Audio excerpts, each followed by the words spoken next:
But as the years progressed, my daily visits to Silent X became tiresome.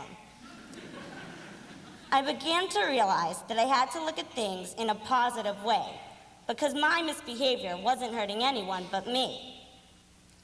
It wasn't so bad to get that hug in the middle of the day when things weren't going so great, or that hot lunch money on the day it was due, or just knowing that I always had someone in school who cared about me in a way that only a father could care about his daughter.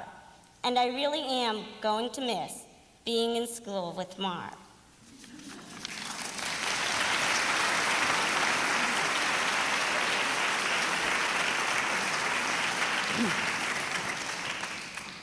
Ten adult males. But people have more rights than animals. Does God care if you pray to him? Lenin was wrong, but not completely wrong. But with a Pentium chip, the IBMs are light years ahead of the Amigas. At Schechter, we often debate over ideas such as feminism, God, and vegetarianism. Most hotly debated of all is the question of which brand of computer is superior. While we usually conduct our arguments at lunch, which, for many, is no time for eating, but rather a time for debates. No one honestly believes they can convert their opponent, but that doesn't stop anyone from trying. While we rarely decisively conclude these debates, both sides may agree on one thing: we won. The school itself has much to do with the intellectually stimulating levels of discussion carried on by its students. Our teachers have taught us to state a thesis, bring in evidence, and make our beliefs clear. More importantly, the school has exposed us to many different beliefs. In class, we discussed ethics, what a good parent or child does, value conflicts, and religious beliefs that differ greatly, even in our own religion and community. These in-class discussions do not appear on grades or on other short-term evaluations. Instead, they shape how we look at ourselves, Judaism, and the world as a whole. It is these things that help make us who we are today and will guide us as we find out who we will be tomorrow. I am thankful I had my fellow students as partners for these discussions. As my classmates and I all graduate and go our separate ways, I thank my teachers, not only for what they have taught me about the ideas and people I will encounter, but for what they have taught me about how to encounter those concepts and people.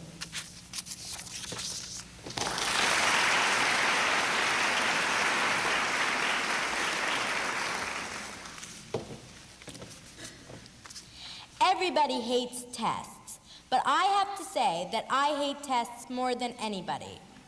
For as long as I can remember, I have dreaded the days when we would get to class and the teacher would say those horrifying words: "Everybody please be seated and clear off your desks. We are having a test." A test, I would think. Did I study hard enough? Do I know everything? I'm too tired to even think. 5th grade was when I really learned how to prepare for a test. It was a Thursday night. We were having a test on the American Revolution the next day, and I was not prepared at all. It was 8 o'clock, and I had not even begun to study. So I went downstairs, got something to drink, and began to study. By the time I was finished, it was very late. I was so tired that I fell asleep right at my desk. The next morning, I woke up. I was so nervous, I didn't even want to eat breakfast. The test was first period, and I had forgotten everything that I had studied from the night before. When I got to class and the test was handed out, I did not know one answer. You can all imagine how I did on that test. But that is when the learning began on how to prepare for a test. Here's what I do now. I start studying several days before the test. I take a deep breath and I remember to slow down. I eat breakfast that morning and I remember that I have come a long way since the 5th grade.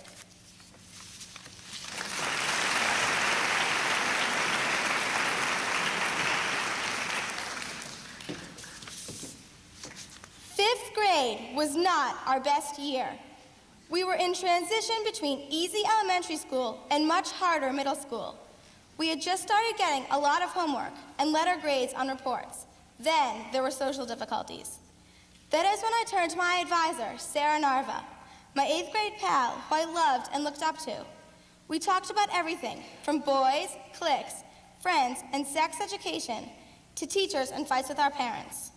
I could tell anything and everything to my advisor, and she was always there to listen to me and help me solve my problems. Now I am the advisor. It's my turn to help my advisees with their problems and be there for them. My advisees are like the sisters that I never had. They bring back memories about the social turmoil of the 5th grade. It is really funny to hear their stories. Being an advisor is a difficult yet rewarding job. I hope that my advisees have learned and had as much fun with me as I have had with them. Thanks for great lunches, Sarah and Kate. We'll never run out of things to talk about, will we? I'll miss you guys so much. Good luck in the 6th grade. I would like to thank the Schechter community, especially Mrs. J and David Wolf, for giving my classmates and me the opportunity to be advisors. B'chol chavarei b'kita chet, ani eka'ageh alechem me'od. אני מקווה שתצליחו בכל מה שתעשו בעתיד. 8 השנים שבילינו ביחד תהיינה תמיד חלק ממני, ולא אשכח אותן לעולם.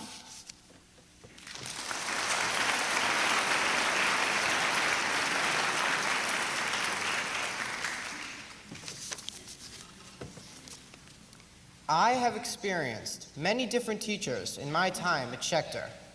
I think some teachers should get an award because they had to put up with my class's complaints.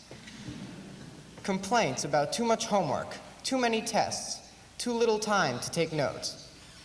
There was one teacher, however, who could keep our constant complaints under control through humor, and yet he still had a powerful influence on me.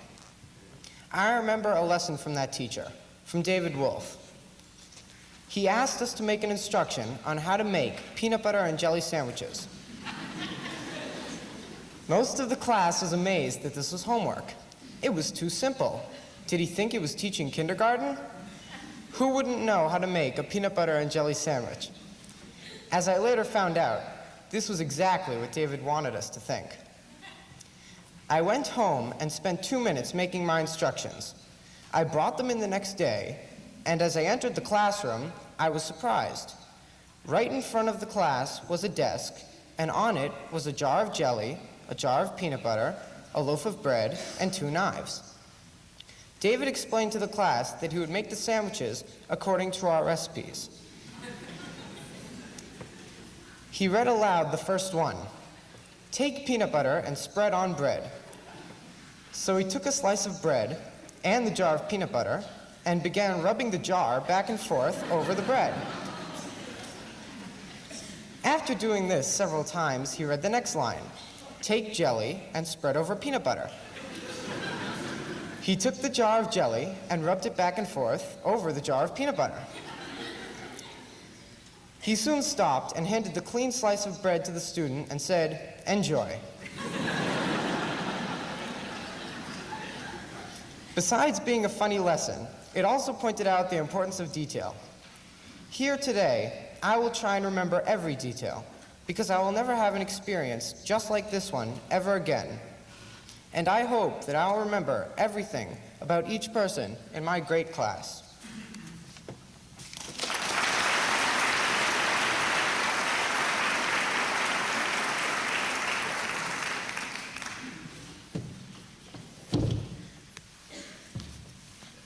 Through the years, I've experienced failures and successes, and Schechter has been my support all along. I do not think I would have made it as far as I have without the class of '94, because this is a really caring group of people.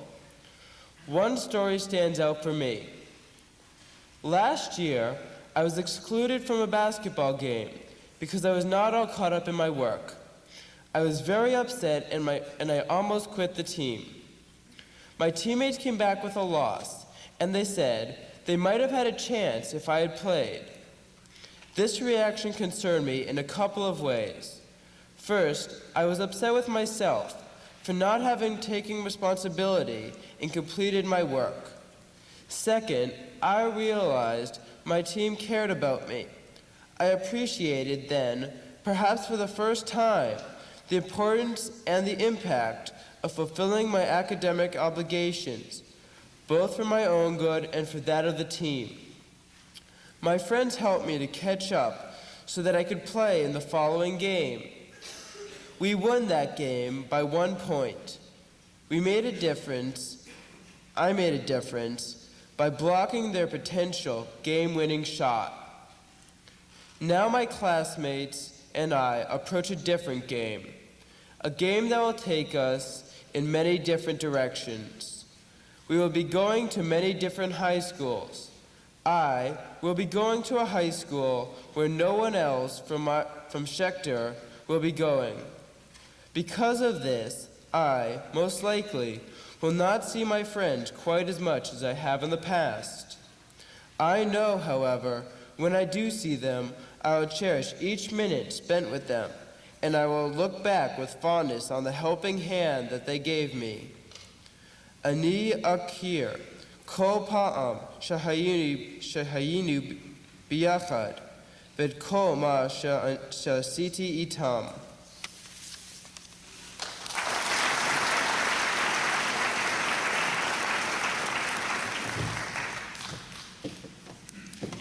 Adam was my first friend. When I was only 2 years old, he lived downstairs from me. Every day when we came home from nursery school, we played together. But Adam moved away, and I grew up. By 3rd grade, everything had changed. Boys had a bad case of the cooties. One fall day, Mrs. Krimsky, my 3rd grade teacher, called the class to the green rug to sit in a circle for story time. The girls all sat on one side, and the boys on the other. Mrs. K said she wanted us in a circle, but no one moved. Remember, boys still had cooties. She said that we weren't going to start until we were in a circle, so I moved over and sat next to Dove. By 5th grade, the boys had gotten rid of their cooties. Now we were in an upper school with the big kids, and we wanted to be just like them, so we started to go out. We moved on to 6th grade, where going out wasn't such a big deal anymore. We would give each other $2 rings and necklaces, but that was about it. By 7th grade, boys had a cooties relapse. The girls had their separate clique, and who cared where the boys were? Sometimes it seemed as no one got along. Now how do I describe 8th grade? The boys have gotten rid of their cooties once again, and we like them. This past year, everyone has really grown up. Although we're not ready to get married yet, we're back to being friends with the boys. In all our years at Schechter, it hasn't just been about who we're friends with or who we're not. More important, it has been about growing up with each other. At times we've grown apart, and at other times we've grown together. Each one of us has our own identity. But if we hadn't gone to Schechter, we would all be different people than who we are today. As we move on, we will continue to change, although everything we have learned from Schechter and from each other will always stay with us. Chazak, chazak, v'ni chazek.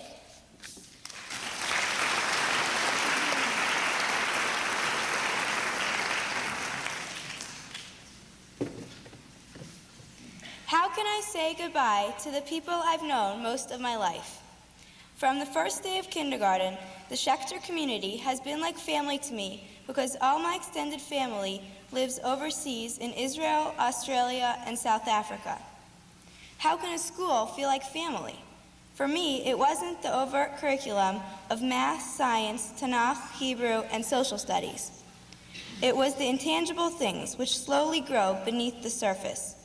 During the past 9 years, I have gotten to know you all very well, and you have gotten to know me. Through field trips, school plays, bar and bat mitzvah celebrations, dance marathons, and simply being with each other every day, we have developed into a very tight, caring, understanding, and supportive group. I believe that what has given us the strength to become who we are has been the school culture of Derech Eretz Kadma LaTorah, which means the promotion of the common good precedes the study of Torah. We are reminded of this each time we open our report cards and see a grade for Derech Eretz next to each subject. This idea is expressed in one of my favorite Talmud stories, in which a heathen asked Hillel, "Convert me on condition that you teach me the whole Torah while I stand on one foot." Hillel converted him and taught him, What is hateful to you, do not do to your neighbor. That is the whole Torah. The rest is commentary. Go and learn it. I am grateful that Solomon Schechter has also left me with the yearning to go and learn the commentary. It is not easy to leave family, but we have to move on. It's part of growing up. Tonight, I'm saying goodbye to 34 remarkable classmates and our wonderful teachers. Tomorrow, I'll be saying goodbye to my parents and brother as I set out to Israel to visit the Israeli branch of my family. Just the thought of so many goodbyes gets me all verklempt. Talk amongst yourselves.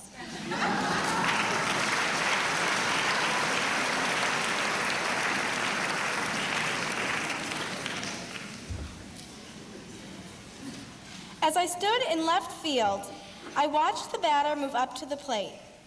She looked tough, so I moved back a little. The pitch was thrown, and bang, she hit the ball. It was coming right towards me. It hit the ground. I tried to stop it, but it rolled right past me. The bases were loaded, and the runners were on their way home. I finally got a hold on the ball. I threw it in, but it didn't go very far. All the runners got home, and I felt awful. This sounds like a nightmare, doesn't it? Well, it was. This was the kind of situation I was afraid of when I started thinking about joining the girls' softball team. At first, I didn't want to be on the softball team. I was worried that I would disappoint my team. As we got closer to the spring, and people started talking about being on the team, I began to have renewed excitement about playing. I thought, well, if I don't improve, I can always quit. When I look back on my thoughts, I realized that I was silly to even think about quitting, because winners never quit and quitters never win. I'm proud to be a part of the team. There are two things a person in my position needs to do: practice and have a positive attitude. I have to admit that I am living proof of the statement, practice makes perfect. Although I am not perfect, I am much better than I'd ever be if I had quit. I could not have done this without the help of my teammates. They have encouraged me to keep a positive attitude the whole way through. They have kept me looking at my improvement, from giving me tips on how to do better to complimenting me on good plays. They've been there. Mrs. Jacoby, our coach, has also been very encouraging. Whenever anybody did anything correctly at practice, Mrs. J was there saying, "Nice," or "Good job." This gives people a real boost of confidence, which means that I will be leaving Schechter with confidence in myself. להתראות חברים, אני מקווה שעוד אראה אתכם ושנוכל להיפגש גם בעתיד. היו אלה 8 שנים נהדרות שבהן בילינו יחד, 8 שנים שלא אשכח לעולם.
Imagine a game of Schechter trivia.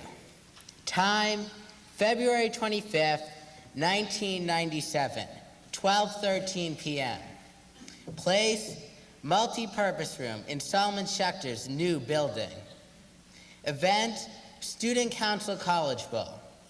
Question, who scored the first run in the history of Schechter baseball? Answer, Aaron Goldstein.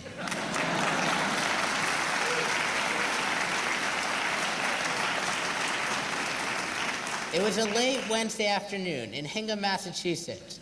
It was the top of the 5th inning with 1 out. Daniel Ehrlich was on first base, I was on third, and Ariel Zomer was at the plate. As the pitcher threw the first pitch, Daniel took off for second. The pitch was inside and low. As the catcher released the ball to second base, I started for home. To my surprise, I was in standing without a throw. As I turned to head for the bench, all my teammates came up to me to congratulate me for scoring Schechter's first run ever. They were all cheering loudly, even though we were down by 18 runs.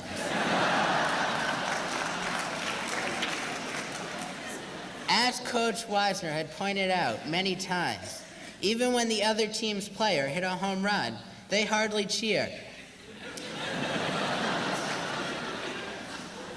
That is what is so special about our class. If I do something well, they're all there to congratulate me. And if I'm in trouble, they're all there to help me. This will be a class that will be hard to leave and one that I'll never forget.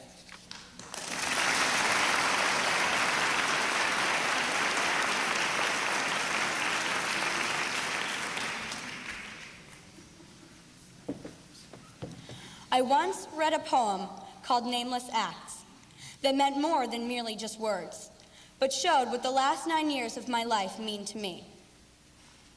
Sound friendships consist of many nameless acts. What matters is the intent to keep alive something worthy and mutual. This happens when people remember each other, cultivate each other, meet each other a little more than halfway. Such are the ways in which friendship is shared. Nothing on earth is more important, for just it has been said, to lose a friend is to die a little. So the reverse is also true. When you keep a friend, you add something to the richness and worth of life. In my 9 years at Schechter, it is the remembering and encouraging that kept our friendships together. I hope we never have the experience where we have to lose a friend. My friends have truly gone more than halfway for me. Living so far away from Newton as I do, it has been quite a challenge for my parents and me to continue the constant driving back and forth. But my friends have made it easier by going those extra miles. They have gone the distance for me in more than one way.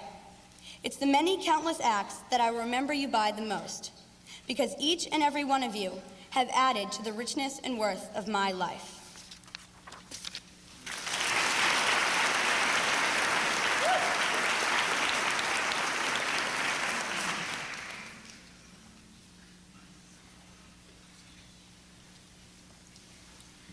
Through my years at Schechter, I've had many great teachers, and I thank all of you for putting up with me. But I only have time to talk about one. Rena, my first grade Hebrew teacher, really made an impression on me. I came into school on the first day, and I didn't know anybody in my class. I went into the room, and a smiling teacher greeted me and gave me a piece of candy, so it would be a sweet year. I learned to speak and write simple Hebrew that year because Rena made learning fun. When she taught us the word run in Hebrew, we ran. When she taught us the words chair, table, stand, and floor, we stood on our desks and chairs and jumped to the floor. We each had our own big yellow star. Each time you did something good, Rena put a little star sticker on your star. When you filled your big star with stickers, you got to pick a prize. Even after I left Rena's class, she sent me little notes with candy, and whenever I see her, she comes up to me and says shalom.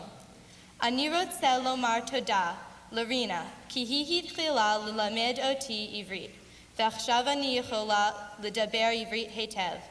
ותודה לכל המורים שלימדו אותי בכל השנים שלי בשכטר. Rena was always smiling and had a positive attitude. If there were more people like her, the world would be a better place. She's made it a better place for me.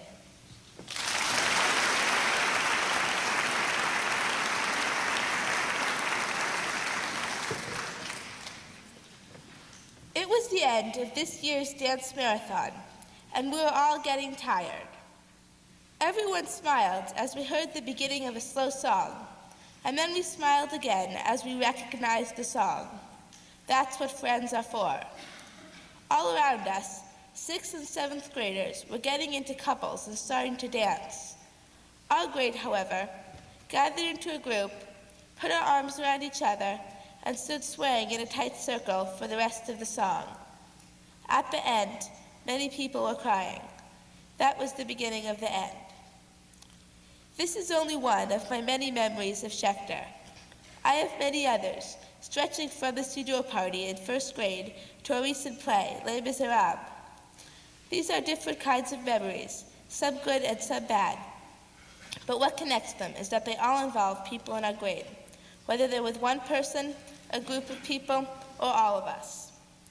I think we've become more of a community this year. Through the big things, like preparing for the Holocaust service, and the little ones, like being in class together every day, we have cemented together as the end. Now, as I stand here giving this speech, it is the end, but an ending always means a new beginning. Though we are leaving Schechter and ending one section of our lives, we are starting another. I only hope this new section of my life will be as good or better as my life here has been.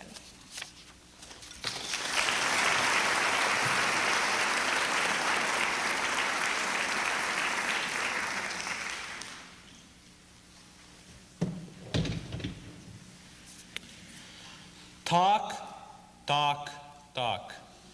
Talk is ubiquitous and incessant at SSDS. Arguing in class, mental battles, jokes in the hall, trash talk in the gym, and the heart-to-heart talk with a friend. Talking loudly or softly, with the eyes, mind, or mouth, or even with actions. An unending stream of talk. מדברים בכיתות. אני לא אשכח לעולם בכוחנו הגדול על צמחוניות. אם אני בצד אחד וזרח יהודה בצד השני. אולי מהוויכוח הזה אני וזרח יהודה מדברים על כל מה שחושבים. Yet another kind of talking existed. The casual and free-form trading of puns, jokes, and sometimes insults flung between classes. Behind the jokes and puns, there were feelings and thoughts expressed, and I pride myself on being an active participant in the above activities. And between the lockers, the bags on the dusty floor, beneath the low ceilings of the halls, this river of talk flowed freely. But perhaps the best talk would be a talk with one friend or two, when you can quiet that stream and divert it into your own channel.